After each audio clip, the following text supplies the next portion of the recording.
Hello everyone, అందరికీ నమస్తే. నేను మీ సింధుని. Welcome back to our channel passion and fashion by Sindhu.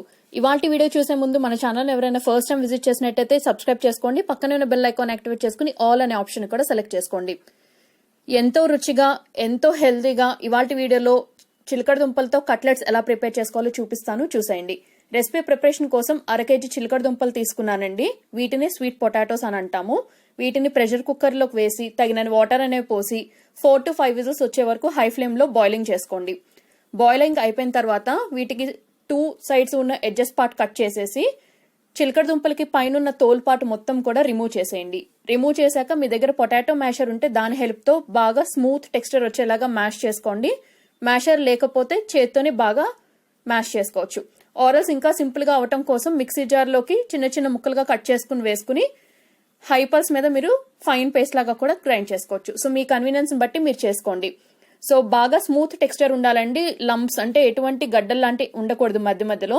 So అలా అయిపోయిన మిశ్రమం మొత్తం కూడా ఒక 1 minute పాటు బాగా ఒత్తుకుని ఈ మిశ్రమాన్ని ఒక మిక్సింగ్ బౌల్లోకి వేసేసి మీ రుచికి సరిపడా ఉప్పు వేసుకుని 1/2 teaspoon ధనియాల పొడి, 1/2 teaspoon చాట్ మసాలా పొడి, 1/2 teaspoon గరం మసాలా పొడి, బాగా సన్నగా తరిగి పెట్టుకున్నటువంటి పచ్చిమిర్చి వేసుకోండి. మీ ఘాటుకు తగినట్టుగా ఈ మసాలా పౌడర్స్ వేశారు కదా, సో దాన్ని బ్యాలెన్స్ చేసుకుంటూ వేసుకోండి. సన్నగా తరిగి పెట్టుకున్నటువంటి పుదీనా ఆకులు, సన్నగా తరిగి పెట్టుకున్నటువంటి కొత్తిమీర ఆకులు వేసి ఒక 1/2 teaspoon అల్లం వెల్లుల్లి పేస్ట్ వేసుకుని 3 టీ స్పూన్లు లేదా 2 టేబుల్ స్పూన్ల బియ్యం పిండి అనేది వేసుకోండి. ఈ ఇంగ్రీడియంట్స్ అన్ని కూడా ఒక సాఫ్ట్ పిండి ముద్ద వచ్చేలాగా కలుపుకోండి. ఎటువంటి వాటర్ అనేది యాడ్ చేయాల్సిన అవసరం లేదు. మనకి చిలకడ దుంపలు ఉడికినప్పుడు అందులో ఉన్న మాయిశ్చర్ కంటెంటే సరిపోతుంది. సో ఎక్సెస్ గా వాటర్ ఏమీ యాడ్ చేయాల్సిన అవసరం లేదు.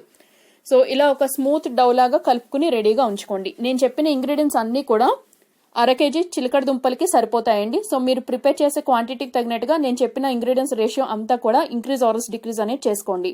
అలాగే నేను ఈ రెసిపీలో యూజ్ చేసిన ఇంగ్రీడియంట్స్ అన్ని కూడా ఇంగ్రీడియంట్స్ లిస్ట్ అని ఒక చిన్న క్లిప్ వీడియో స్టార్టింగ్ లోనే ఇంక్లూడ్ చేశాను. క్విక్ రిఫరెన్స్ కోసం ఆ క్లిప్ ని రిఫర్ చేసుకుంటూ రెసిపీ అనేది ప్రిపేర్ చేసుకోవచ్చు.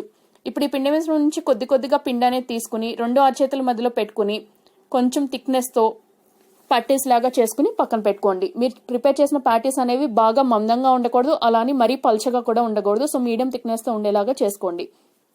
నేను తీసుకున్న ఈ 1/2 kg చిలకడ దుంపలతో నాకు టోటల్ గా ఈ సైజ్ లో 11 ప్యాటీస్ అయితే వచ్చాయండి కట్లెట్స్ అనేవి. సో మీరు ప్రిపేర్ చేసే క్వాంటిటీని బట్టి అవి డిపెండ్ అయి ఉంటాయి. అలాగే మీరు ప్రిపేర్ చేసే సైజుని బట్టి కూడా అవి వేరీ అవుతూ ఉంటాయి క్వాంటిటీ అనేది.